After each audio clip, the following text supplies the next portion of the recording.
Assalamualaikum warahmatullahi wabarakatuh. Iya, hari ini kita lanjutkan kembali ya eh, topik dari ini ya topik kontemporer accounting. Nah, dari topik ini saya coba mengeksplorasi Bapak Ibu ya. Nantinya eh, pertemuan 1, 2, 3 itu saya ya. Setelah itu nanti 3, 4, 5, 6 sama ya. Nanti Bapak Ibu per kelompok ya mungkin membawakan paper masing-masing ya.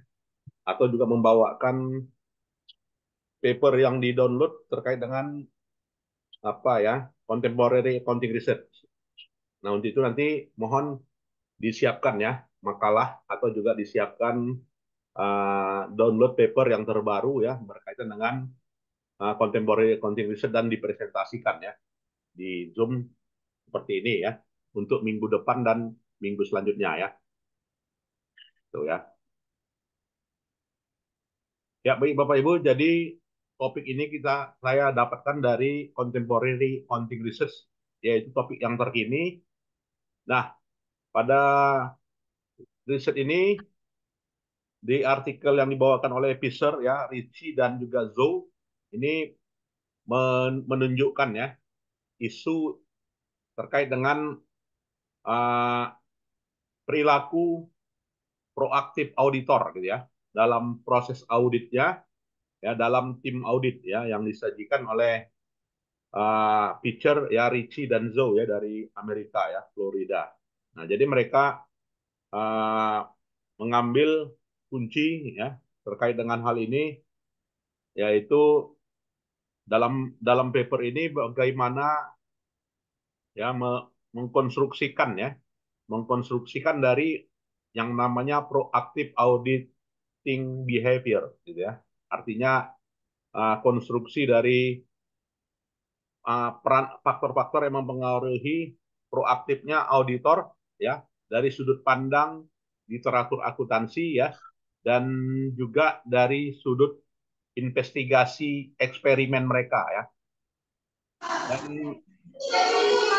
dan berkaitan dengan regulasi dan juga praktik dari apa ya proaktif perilaku aktif auditor di sini ini konsekuensi dari tingginya tuntutan audit yang berkualitas gitu ya dan tingginya tuntutan audit yang berkualitas ini berdampak ya terhadap perilaku dan juga berdampak terhadap sumber daya yang terbatas.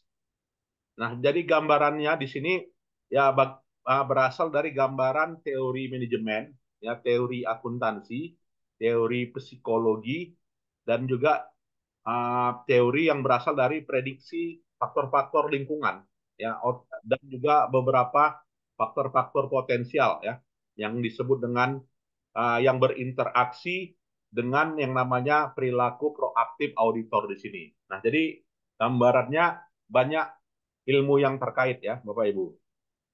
Nah, ini isu-isu yang terkini ya.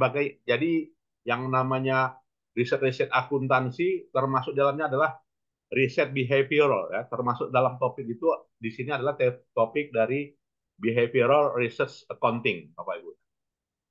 Dan hasil menunjukkan bahwasanya ya perilaku yang mencakup ya respon atas bukti audit ya dan juga implikasinya serta koordinasinya dengan klien serta bentuk penugasan serta hubungannya dengan para auditor junior gitu ya. Ini diprediksikan bahwasanya sikap proaktif tersebut gitu ya, ini sangat tinggi gitu ya. Dan tingginya sikap proaktif tersebut gitu ya dan disebabkan oleh beberapa banyak faktor gitu ya. Jadi teori yang ditemukan di sini adalah memberikan informasi secara akademis, kemudian juga secara regulatoris dan juga praktik ya, yang berdasarkan pada tipe lingkungan serta kebijakan proaktif auditor gitu ya. Nah, jadi dalam paper ini kalau kita lihat di apanya ya Bapak Ibu ya di introduction-nya dia menyajikan ya di introduction ya bagaimana paper ini menyajikan investigasi secara eksperimen ya peranan dari proaktif auditor, gitu ya, mengkonstruksi, gitu ya, mengkonstruksi ilmu literatur audit. Nah, jadi proaktif audit, proaktif auditor di sini dilandasi oleh keinginan di masa yang akan datang meningkatkan kualitas audit, gitu ya. Nah, kualitas audit dan perilaku proaktif di sini menjamin kecukupan ya, bagaimana kualitas audit yang tinggi disebabkan auditor itu bekerja dalam lingkungan yang kompleksitasnya tinggi, kemudian juga dinamik serta uh, sesuai dengan keinginan lingkungan yang ada ya. Nah, jadi di sini dari sumber ya, Ball et al ya, serta 2018 dan juga 2013 gitu ya. Nah, ini ya. Tapi saya juga mengkritisi ya, kalau kutipan seperti ini gitu ya, maka lebih bagus dari kutipannya dari yang tua dulu baru yang muda gitu ya. Ini juga saya mengkritisi paper ini. Selain itu juga dari sisi lingkungan ya, setiap keunikan dari auditnya gitu ya, itu memungkinkan dilakukannya supervisi gitu ya, bahwa dan juga metodologi perusahaan yang menyediakan lingkup lingkup yang lebih tinggi lagi atau lingkup yang ke bawah lagi, terutama dan implikasinya kepada junior auditor gitu ya. Dan junior auditor di sini harus mengidentifikasi atau juga menseleksi beberapa peluang-peluang perikatan yang mendukung dari proaktif behavioral di sini. Nah, jadi ini intinya Bapak Ibu ya, bagaimana proaktif behavior ya, isu-isu yang terkininya. Dan regulasi serta praktik dari perilaku auditor di sini ya, juga memberikan apa ya, feasible shortage ya, artinya dalam jangka pendek beberapa saran ya, dan regulasi di sini dituangkan dalam regulasi yang disebut dengan proaktif audit ya, itu jelas ya di ICPA ya, di HINA ya, di IASB 2020, di PCAOB 2022 ya.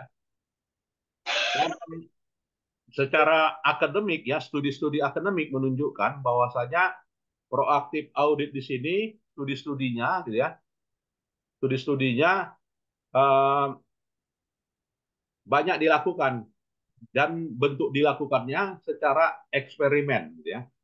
Dan studi tersebut mengidentifikasi bagaimana ya dapat membantu auditor ya dengan tindakan respon yang ada gitu ya. Nah, ini sumber dari Griffin, Amsey, Kodus dan juga PCAOB.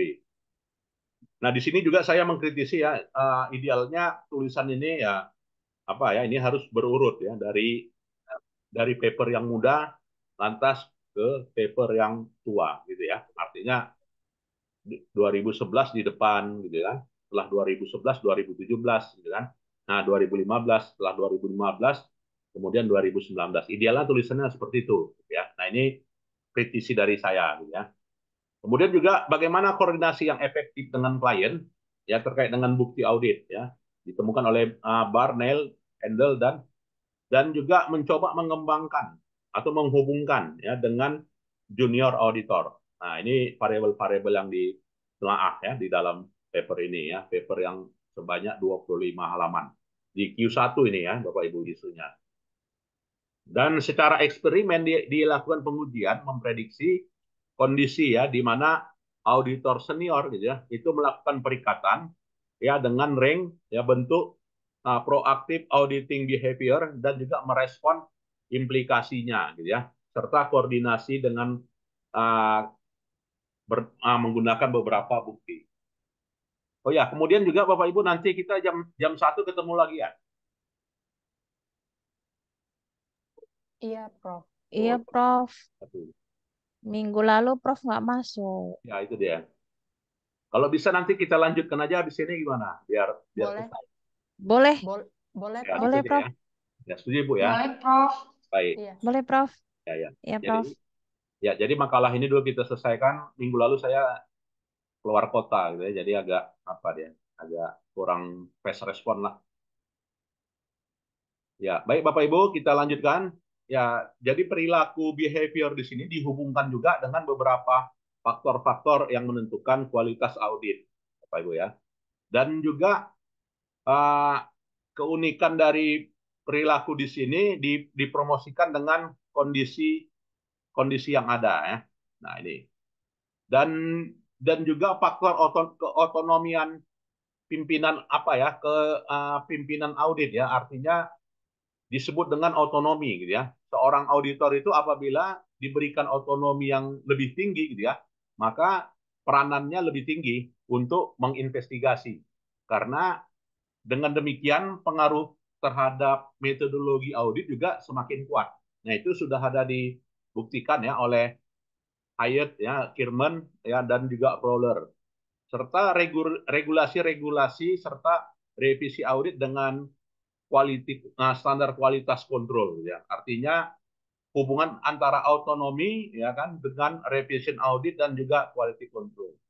Jadi kalau kita lihat Bapak Ibu ya, sangat banyak sekali ya isu-isu mengenai auditing ini ya. Jadi isu-isu otonomi gitu kan, atau juga isu uh, revision of audit atau juga quality control standard. Nah, ini sebenarnya tinggal banyak baca aja kita ya. Semakin banyak baca maka semakin banyak judul-judul yang baru yang bisa kita temukan ya.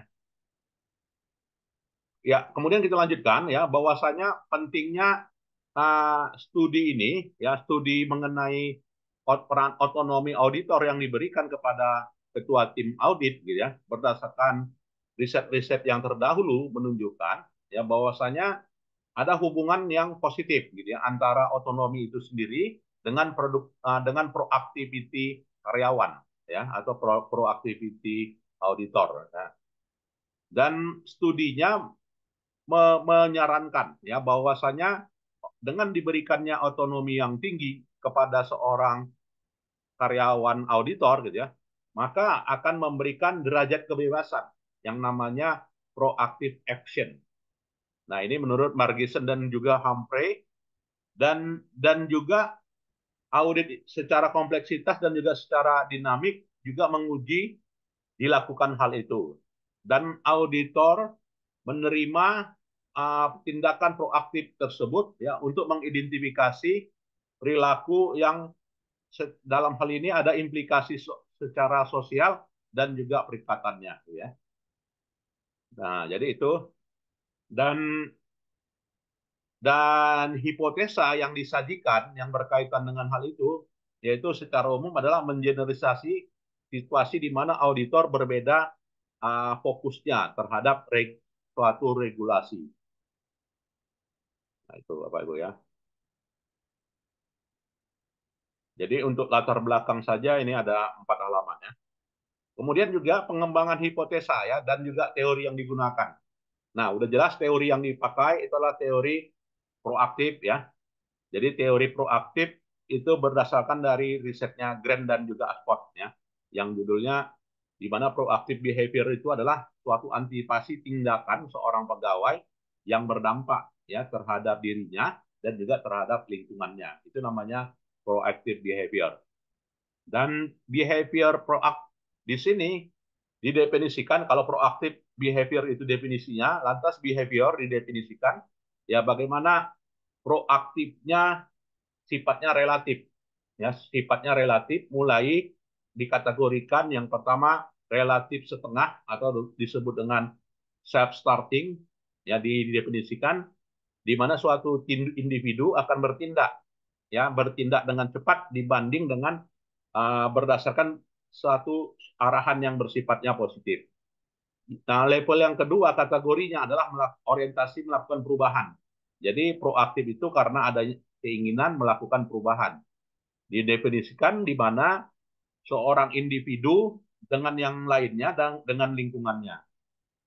Selain karena faktor ingin melakukan perubahan, selain itu juga proaktif disebabkan karena yang namanya future focus, ya, artinya berfokus di masa yang akan datang.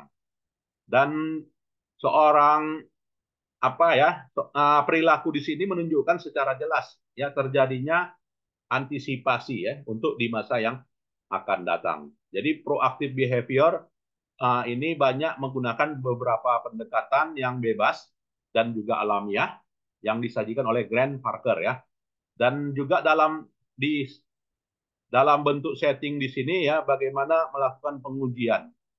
Itu ya Bapak Ibu. Ya, itu dari sisi hubungan antar variabel dan pembentukan hipotesa ya. Kemudian juga menundukkan teori ya. Bagaimana teori otonomi dan juga teori pengetahuan yang berinteraksi dengan proaktif. Jadi hubungan antara otonomi dengan proaktif tersebut. Nah, ini dijelaskan.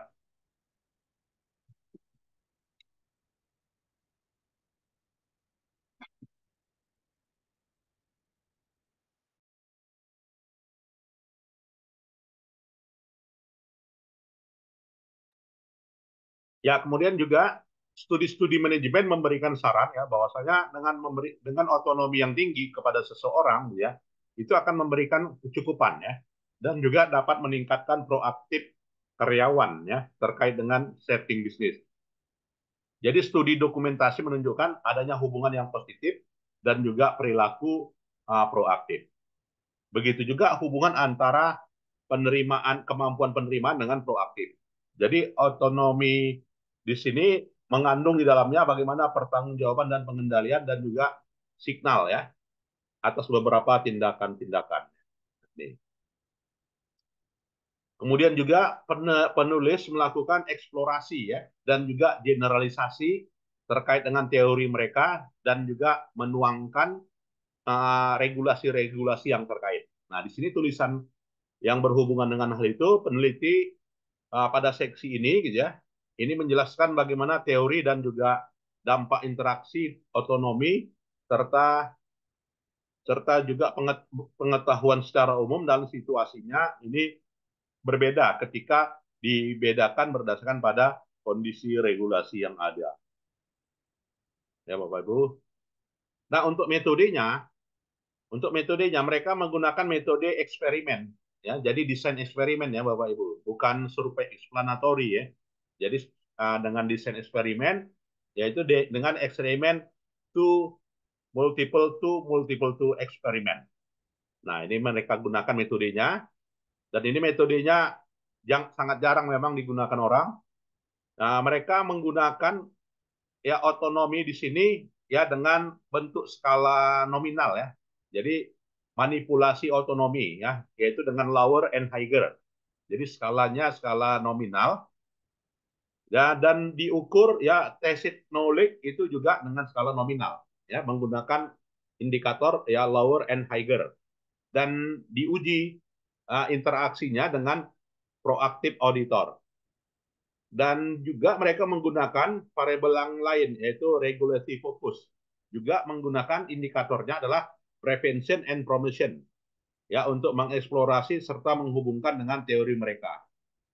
Di mana partisipan yang digunakan itu meliputi auditor senior, ya, pada kantor akuntan publik yang termasuk di dalamnya adalah kantor akuntan publik yang berada di Big Four secara seluruhnya.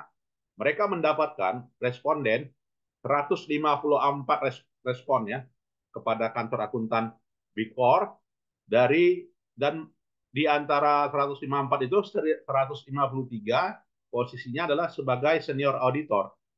Ya, senior auditor atau disebut manajer lah ya. Dengan rata-rata pengalamannya 40 bulan ya uh, dengan rank 14 sampai dengan 94 di mana senior partisipan di sini merespon tugas ya dan juga peluang serta tindakan proaktif mereka.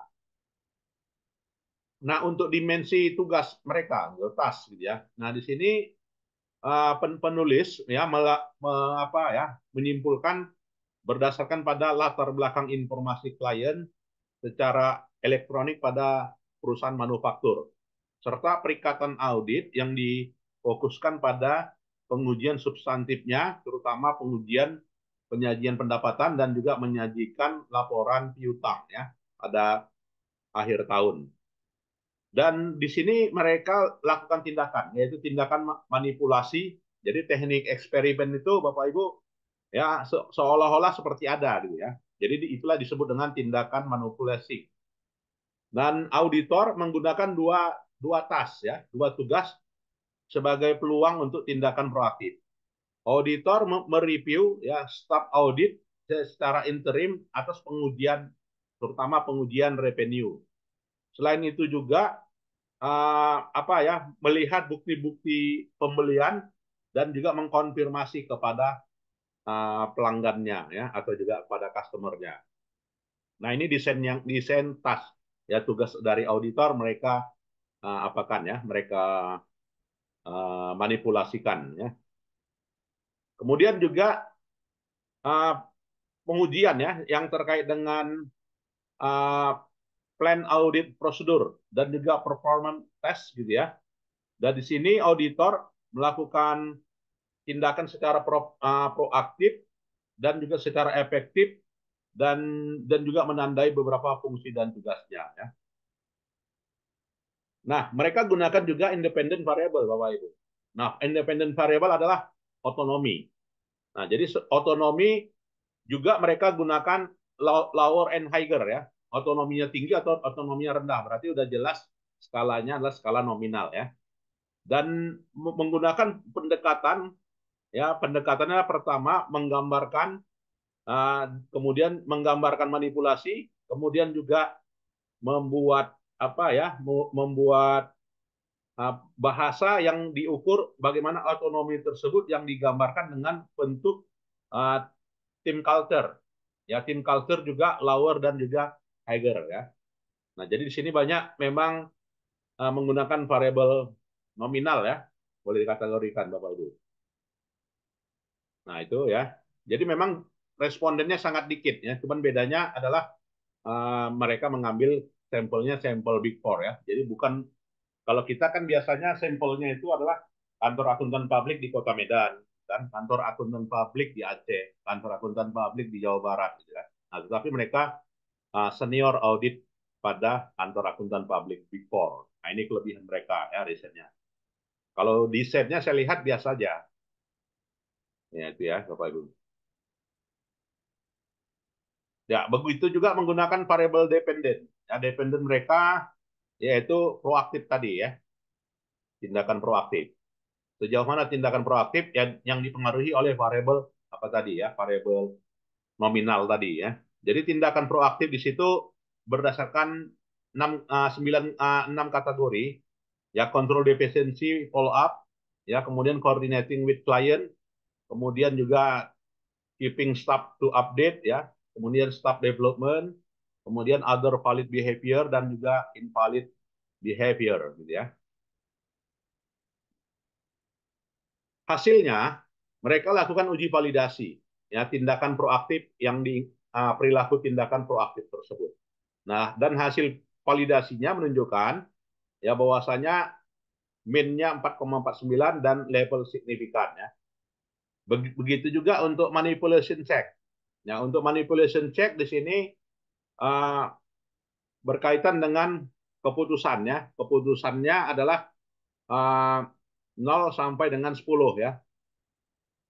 Jadi mereka melakukan apa ya, ini ya, bentuk manipulasi otonomi dengan menanyakan kepada para partisipan tadi gitu ya. Hasilnya bahwasanya didapatkan rata-rata 8,57 ya, dan atau juga 8,17 gitu ya. Dan hasil pengujian hipotesanya cukup dilakukan dengan ANOVA saja gitu ya. Jadi total proactive behavior. Nah, hasil dari pengujian ANOVA di sini kita lihat Bapak Ibu, apa ya, untuk tabelnya mereka sajikan secara tersendiri gitu ya. Jadi hasil dari uji ANOVA-nya baik itu di lower autonomy atau juga higher autonomy ya, dan juga college across autonomy, itu menyimpulkan ya, ini pada responden 36, higher autonomy pada responden 41 gitu ya, dan juga A dan B gitu ya. Jadi dari hasil ini menunjukkan not sufficient increase ya auditor proactivity ya. Jadi must combine higher tacit knowledge gitu ya. Nah, jadi signifikan ya, signifikan antara apa ya, otonomi tacit dan juga otonomi dikali tacit knowledge. Nah, ini dia p-value-nya juga signifikan. Begitu juga ya ini ya, pengujian ANOVA yang lainnya ya, 0,4, 0,3, 0,007 signifikan semuanya.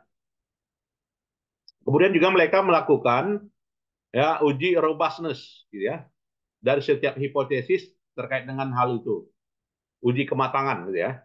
Jadi uji robustness di sini untuk menentukan gitu ya bahwasanya 4 dimensi behavior itu punya hubungan yang sangat berbeda ya dengan kualitas audit. Yaitu untuk memastikan hal itu dilakukanlah uji robustness. Nah, jadi uji robustness menunjukkan ya ini ada garis hitam dan ini ada garis putih di atasnya dan memang tidak menyatu. Jadi menunjukkan terjadi robust ya, robust. Kemudian juga dilakukan analisa suplemen. Jadi analisa suplemen bagaimana mengeneralisasi teori mereka itu dalam setiap teori fokusnya gitu ya. Dan hasil dari uji ANOVA juga menunjukkan hasil sebagai berikut ya. Nah, ini hasilnya baik itu control efficiency follow up ya, coordinating client ya, kemudian juga keep staff ya, date atau juga staff development. Nah, hasilnya sebagai berikut. Jadi implikasi dari teorinya mereka dapatkan ya. Nah, terutama adalah distinct behavior, improve audit quality ya. Nah, ini beberapa kontribusi mereka jawab ya terhadap teori hasilnya. Dan mereka menyimpulkan gitu ya. Ya, menyimpulkan bahwasanya dari sisi kompleksitas ya, dinamisitas dan juga yang tidak terstruktur gitu ya. Secara alamiah banyak tugas-tugas audit dan juga regulasi supervisi itu frekuensinya lebih lengkap ya dan juga lebih tersaji gitu ya. Dan regulasi membuktikan bahwasanya auditor tindakan proaktifnya itu lebih cenderung tinggi, terutama untuk yang sifatnya ya untuk tindakan preventif, ya, kemudian defisiensi dan juga bentuk tindakan antisipasi, terutama antisipasi atas resiko ya, serta uh, menanyakan kepada auditor secara proaktif ya terhadap kualitas sistem pengendalian. Jadi di sini mereka simpulkan demikian ya. Nah, ini acknowledgement mereka ya. Nah, itulah Bapak Ibu ya terkait dengan riset-riset proaktif audit ya yang merupakan ini isu yang terbaru ya dari apa ya dari riset kontemporer accounting ya tahun 2024 ya. Nah, jadi ini silakan aja peluang Bapak Ibu untuk nantinya kalau yang berkaitan dengan minat bidang audit ya boleh mengambil topik apa ini ya proaktif audit ya bagi ketua tim audit tapi ya. Nah, ini berapa kategori perilaku ya dan juga masing-masing dari kategorinya ya.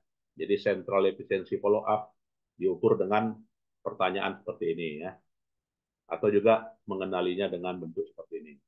Nah, itulah ya Bapak Ibu terkait dengan topik contemporary accounting.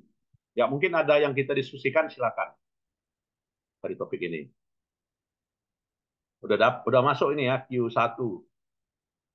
Cuman tulisan uji ANOVA aja.